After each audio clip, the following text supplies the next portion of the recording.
For a decade, China reigned as the global infrastructure superpower until US officials unveiled a response so massive that rumors grew of a hidden plan worth $3 trillion designed to break Beijing's economic hold.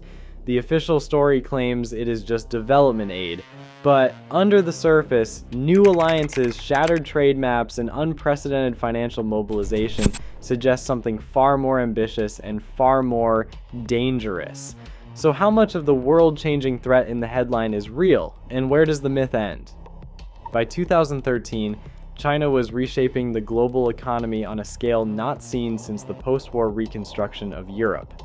The Belt and Road Initiative, known simply as BRI, channeled nearly $1 trillion into ports, railways, highways, and power plants across more than 140 countries.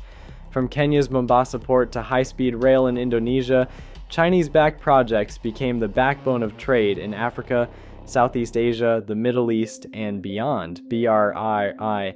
These investments were not just about concrete and steel. They bound governments and markets to Beijing through long-term loans, supply contracts, and political cooperation. By 2020, China had become the largest trading partner for about 120 countries, overtaking the United States in much of Asia, Africa, and Latin America. For many developing nations, access to Chinese capital and construction expertise offered a fast track to modernization, though often at the cost of rising debt and growing dependence. Critics warned of debt traps, but for local leaders facing crumbling infrastructure, the allure of immediate funding often outweighed the risks, as Chinese firms took control of strategic ports and digital networks from Sri Lanka to Greece. Washington watched its influence recede. The world's trade routes, data cables, and critical supply chains were increasingly routed through systems built and sometimes controlled by Chinese companies. The sheer magnitude of the BRI gave Beijing unprecedented leverage, forcing a fundamental realignment of global power and commerce. For the United States, the question was no longer whether to respond, but how to counter a strategy that had already transformed the map of international influence. Rumors of a secret $3 trillion fund in the United States aimed at China often trace back to the Partnership for Global Infrastructure and Investment, called PGII. Officially, Group of 7 leaders announced a $600 billion target by 2027, combining public money, development bank loans, and private capital. But there is no evidence of a classified United States budget line or a single pool of funds anywhere near $3 trillion. Instead, the headline number is built from a patchwork of mechanisms. The United States International Development Finance Corporation, for example, uses credit guarantees and loan authorities that appear modest in the federal budget, but unlock much larger sums when private investors and multilateral development banks join in. A few $billion in United States guarantees can mobilize tens of billions more from outside partners. PGII documents routinely count the full value of these projects, even when the United States share is just a fraction. Over a decade, if you add up every mobilized dollar, every co-financed project, and every allied initiative, the numbers start to balloon. Some commentators then stack on United States defense spending in the Indo-Pacific, or include global infrastructure needs estimated in the tens of trillions, and the arithmetic leaps into the trillions. This is not secret. It is a series of overlapping commitments, guarantees, and projected investments spread across agencies and allies with no single line in the federal ledger. The real story is not about a hidden pot of money, but about how economic statecraft now relies on multiplying the impact of each public dollar through global networks and financial leverage. Semiconductors have become the fulcrum of American economic pressure on China. The CHIPS and Science Act, signed into law in 2022, committed $52.7 billion in federal incentives to revive domestic chip manufacturing and research. This funding has triggered a wave of new fabrication plant announcements from Arizona to Ohio, with major players like TSMC and Intel breaking ground on multi-billion-dollar sites. United States strategy extends far beyond its own borders. Working closely with allies, Japan, the Netherlands, and South Korea, Washington has imposed strict export controls on advanced chip-making equipment.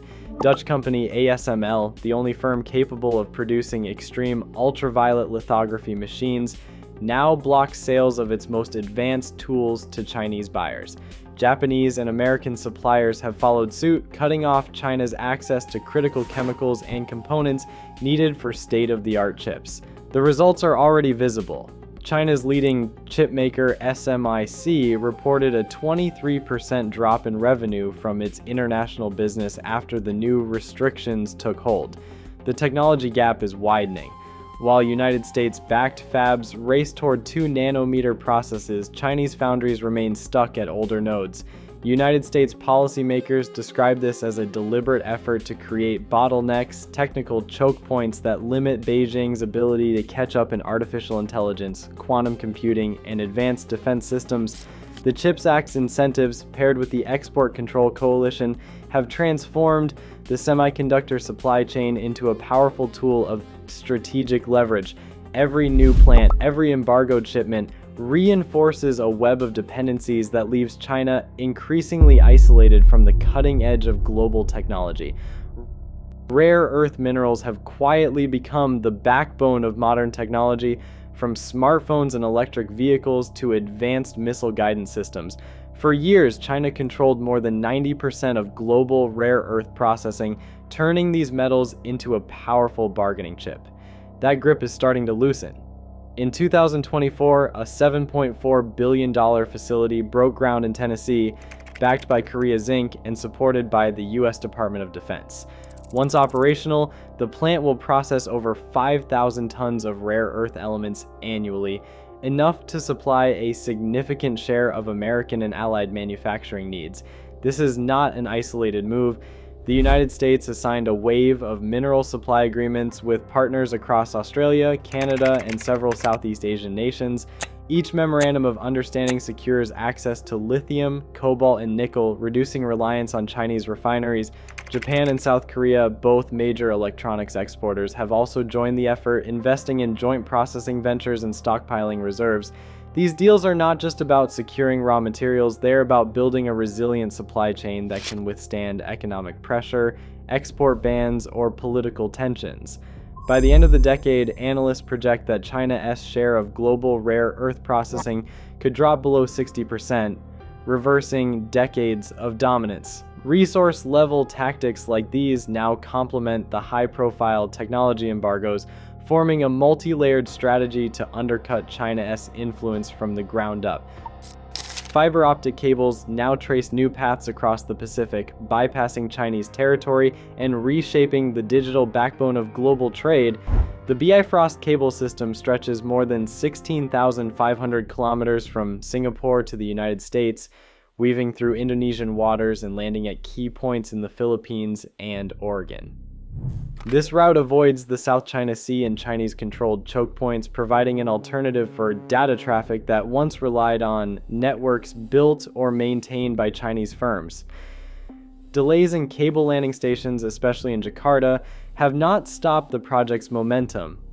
Backed by a consortium including Amazon Web Services, the Bifrost system brings 12 fiber pairs online, each capable of transmitting over 10 terabits per second. In parallel, governments in Southeast Asia have started to renegotiate or suspend infrastructure projects originally tied to Chinese financing. The Philippines has shifted its focus toward United States and Japanese partners for future port and rail upgrades, while Vietnam quietly diversifies its telecom suppliers. These moves, subtle but decisive, redirect the flow of goods and information, reducing China's leverage over critical trade and communication corridors. Dr. Matthew Pottinger, former White House advisor, describes the current United States strategy as a sweeping mobilization, one that rivals wartime urgency. He highlights the surge in semiconductor plants, rare earth processing facilities, and export controls. arguing these moves signal a new era where economic levers are wielded with the same intensity as military alliances. Pottinger contends the United States is not just matching China's Belt and Road, but outpacing it, crafting supply chains that shield against disruption and widen the technology gap. Admiral John Aquilino, who commanded United States Indo-Pacific forces, sees these efforts as more than economic rivalry. For him, every port and cable strengthens alliances, binding nations together and reducing their vulnerability to pressure. He credits recent Pacific partnerships to this infrastructure push, viewing economic and military ties as inseparable. Professor Wang Jisi of Peking University counters that such strategies risk dividing the world into hostile blocs. He acknowledges China's setbacks but argues that China's manufacturing strength and growing global South connections make isolation attempts self-defeating, and that those attempts could threaten global stability. Today, the world watches as rival superpowers redraw the lines of influence, not with armies, but with infrastructure and code. The choices made now will define whose standards, currencies, and alliances shape the next era. In this race, economic blueprints may prove more decisive than any weapon. What is your take?